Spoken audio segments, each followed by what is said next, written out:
Well, it hasn't been long at all since I made this video about Auto Club Speedway and its short track that never actually happened. I still did leave the door open for a possibility of the short track actually being built, but I said it was pretty unlikely. But then all of a sudden, just yesterday, this document randomly came out, and it basically says Auto Club Speedway now owns none of the former track land. Of course, most of the track was already torn down, but they did leave the front straightaway because NASCAR originally said that they would use the front straightaway to build the new Auto Club short track, which was supposed to be built probably a while ago at this point, but there still was hope that some sort of racing thing would happen here at Auto Club Speedway. Now, we already knew that that other land that the track was on before that got torn down was already sold, but NASCAR and Auto Club still did own the front straightaway part. But this document said that, of course, the front straightaway part was now sold and nothing was owned by NASCAR or Fontana on that land. It claimed that they sold it to a development company, which obviously meant the front straightaway part and the rest of the racetrack and the grandstands, all that stuff would be torn down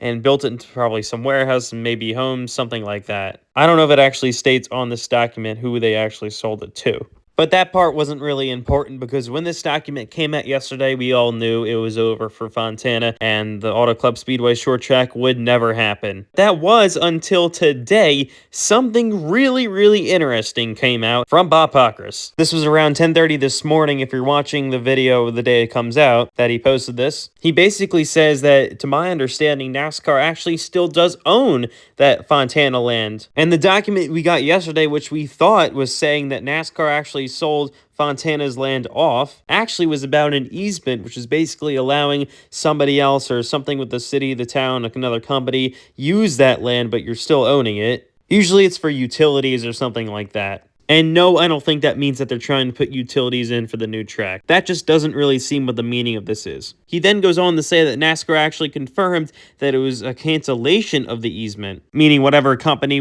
something with the town, whatever it was, wasn't actually going to happen at that Auto Club Speedway land. Now, again, I have no idea what the easement was actually about, like who was going to be using the land for what. That's not made public. But this does confirm that NASCAR still does own that part of Auto Club Speedway on the front straightaway, which still technically means there is a chance for Auto Club Speedway short track to actually happen. If you want to know more about that short track project, make sure to check out my video I made earlier. Of course, that's not why I'm really explaining here, because I already did all that in that short track video. But should you actually get your hopes up that the track is going to happen? In short, no, not at all. And I'll explain exactly why. So here's a somewhat recent picture of Auto Club Speedway. Of course, most of the track is already torn down. Just the front straightaway, the pit road, and some of the garages still remain. But as soon as NASCAR's still owned land ends, you can see a giant warehouse complex right there. And correct me if I'm wrong, but I believe NASCAR short track was supposed to go right through there and use some of the land that that thing is on right there. Obviously, they wouldn't use all of it, but now it's not even possible for them to use any of it because, you know, there's a warehouse complex literally probably like 10 feet away from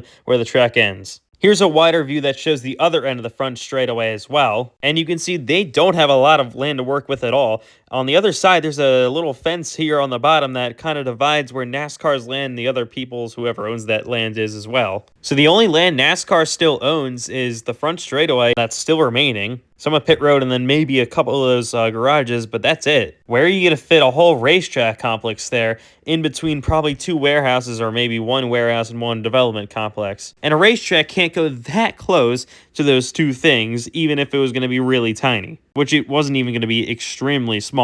They would have still needed a lot more room than this. Here's a render of what the track was supposed to look like in its short track configuration. You can see they were going to keep the front straightaway and the grandstands and have, I guess, the curve of the front straightaway kind of make the start of turn 1 and the end of turn 4. But even with that, it goes basically into the land that the other companies own, and there's even parking lots that are rendered on the land that the companies do actually own. So NASCAR, I know it's a small track, but still, no space at all to even work with. How would they even do this? It's going to be like 5 feet from the warehouse. That's just not possible. There's a flip that somehow clears the catch vent. You're going to have a car hit a warehouse. Tell me how this seems realistic to you. It just doesn't. And the other thing is, even though the easement got canceled, it seemed like NASCAR is ready to do something else with this land and try to experiment with it and give it to another company before probably selling it. Like, I don't think they would be doing that while doing nothing with the land at all to make it into a short track if they didn't have plans to get rid of it. And like I said before, selling land off in California gets you a lot of money. They already got God knows how many hundreds of millions of dollars for selling off the other land. They could probably sell this off, get another $100 to $200 million,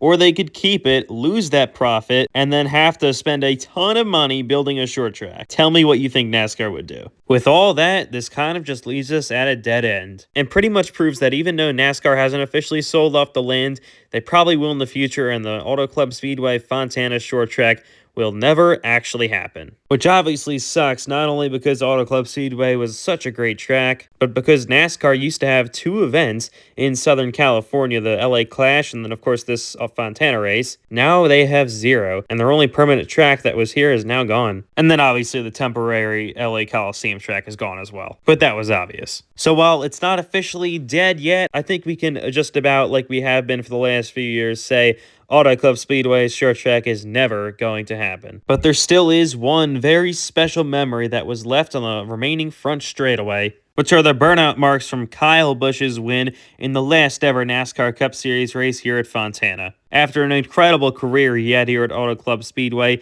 that is a perfect tribute to remember Rowdy.